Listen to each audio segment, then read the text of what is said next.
नमस्कार, आप देख रहे हैं द दस्तक 24। बात करेंगे मौर्य युग के अर्थ जगत की। विस्तार से जानेंगे उनके द्वारा चलाई गई मुद्राओं पर। मौर्य काल की राजकीय मुद्रा पड़ थी। ये चांदी का सिक्का था।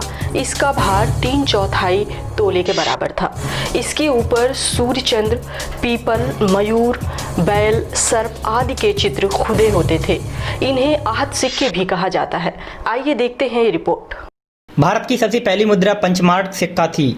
ये सिक्के महाजनपद के समय से बनने शुरू हुए, जो महाजनपद वास्तव में 6ठी सदी पूर्व के दौरान उत्तरी भारत में स्थापित हुए 16 साम्राज्य थे। सिक्कों के अपने अपने नामकरण थे तथा जो रत्ती इकाई पर आधारित थे। रत्ती 1 ग्राम का एक अंश थी। अर्थशास्त्र के मुताबिक पड़ के अंशों में 4 प्रकार के सिक्के थे: पूर्ण, अर्ध, चौथाई तथा 8वां भाग। हालांकि 32 रत्ती के वजन वाले करसापड़ नामक सिक्के ही खुदाई से प्राप्त हुए हैं। वजन की इकाई शतमान थी, जो 100 मन के बराबर थी। संपूर्ण भारत के विभिन्न पुरातात्विक स्थलों से पंचमार्क सिक्के प्राप्त हुए हैं, जिनके बीच चांदी मिश्रित धातुओं के इस्तेमाल के आधार पर फर्क किया जाता है। ऐसा विश्वास किया जाता है कि इन सिक्कों में इस्तेमाल होने वाली चांदी महाजनपदों के समय में अफगानिस्तान के साथ व्यापार के जरिए आई। इससे हम यह भी जान पाते हैं कि निश्चित आकार के सिक्के बनाने के लिए उन्हें चांदी की टिक्कियों से किस तरह काटा जाता था।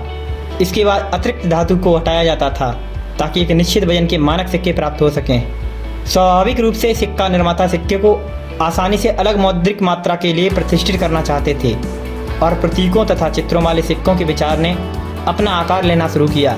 बहुत सारे साम्राज्य अपने सिक्के पर सिर्फ एक ही प्रतीक चिन्ह का प्रयोग करते थे। जैसे सौराष्ट्र के सिक्के पर कुड़ वाले एक बैल की छाप होती थी। मुख्य महाजनपद के पास 4 तरह के सिक्के तक थे। उस समय के सबसे महत्वपूर्ण हो गए मगध साम्राज्य के उदय के साथ सिक्के अलग अलग पहचाने जा सकने लायक 5 विशेष प्रतीकों के साथ व्यवस्थित हुए।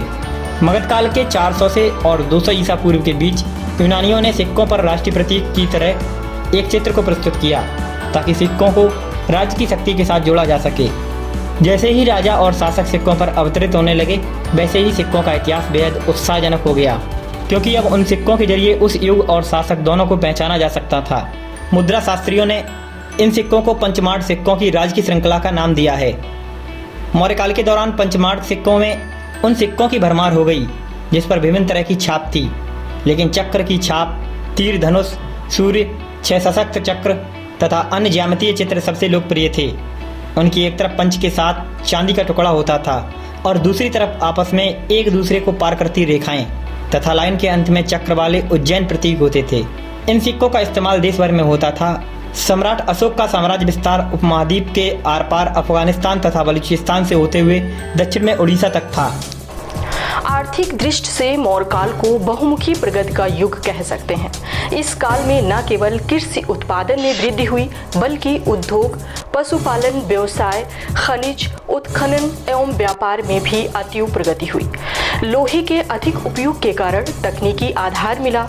मगध साम्राज्य के आसपास लोहे की खानें थीं और महत्वपूर्ण जल और थल मार्ग पर उसका नियंत्रण था। मौर्य प्रशासन ने उद्योग एवं व्यापार के विकास हेतु समुचित प्रयास किए। इस दृष्टि से अनेक नियमों का प्रावधान किया गया। इनमें सिक्कों का प्रचलन बड़े तौर पर था। उम्मीद करते हैं आपको ये जानकारी पसंद आई होगी। आप देख रहे हैं द दस्तक 24। अन्य खबरों के लिए यदि आपने अभी तक YouTube चैनल सब्सक्राइब नहीं किया है तो सब्सक्राइब कर लें। शुक्रिया।